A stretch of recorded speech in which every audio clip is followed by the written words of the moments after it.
ನಾನು ಬೆಂಗಳೂರು ಗ್ರಾಮಾಂತರ ಲೋಕಸಭಾ ಕ್ಷೇತ್ರಕ್ಕೆ ಸ್ಪರ್ಧೆ ಮಾಡಿದ್ದೇನೆ. ಇವತ್ತು ಬಿಜೆಪಿ ಮತ್ತು ಜೆಡಿಎಸ್ ಕಾರ್ಯಕರ್ತರು ಇವತ್ತು ಇಷ್ಟು ದೊಡ್ಡ ಪ್ರಮಾಣದಲ್ಲಿ ಇಲ್ಲಿ ಸೇರಿರೋದ್ರಿಂದ ನನಗನ್ಸುತ್ತೆ, ನನಗೆ ಆತ್ಮವಿಶ್ವಾಸ ಹೇಳುತ್ತೆ, ನನ್ನ ಹೃದಯ ಹೇಳುತ್ತೆ,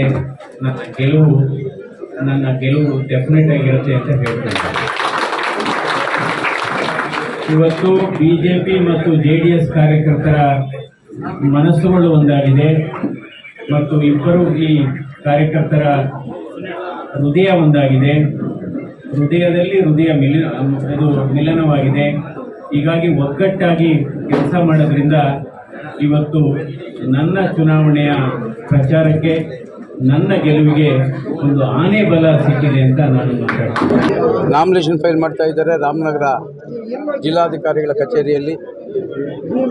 ತಾವು ಆನೇಕಲ್ ಬೆಂಗಳೂರು ದಕ್ಷಿಣ ತಾಲೂಕಿಂದ ಹೆಚ್ಚಿನ ಸಂಖ್ಯೆಯಲ್ಲಿ ನಾವು ಹೋಗ್ತಾ ಇದ್ದೀವಿ ಅಂತ ಕೇಳ್ಬೋದು. ಚೆನ್ನಾಗಿದೆ, ಓಡಾಡ್ತಾ ಇದ್ದೀವಿ. ಡಾಕ್ಟರ್ ಮಂಜಣ್ಣವರು ಗೆಲ್ತಾರೆ ಅಂತೇಳಿ ನಮಗೆ ಭರವಸೆ ಇದೆ. 100ಕ್ಕೆ 100 ಗೆಲ್ತಾರೆ. ಮತದೇವರುಗಳು ಮಂಜಣ್ಣ ಪರ ಇದ್ದಾರೆ.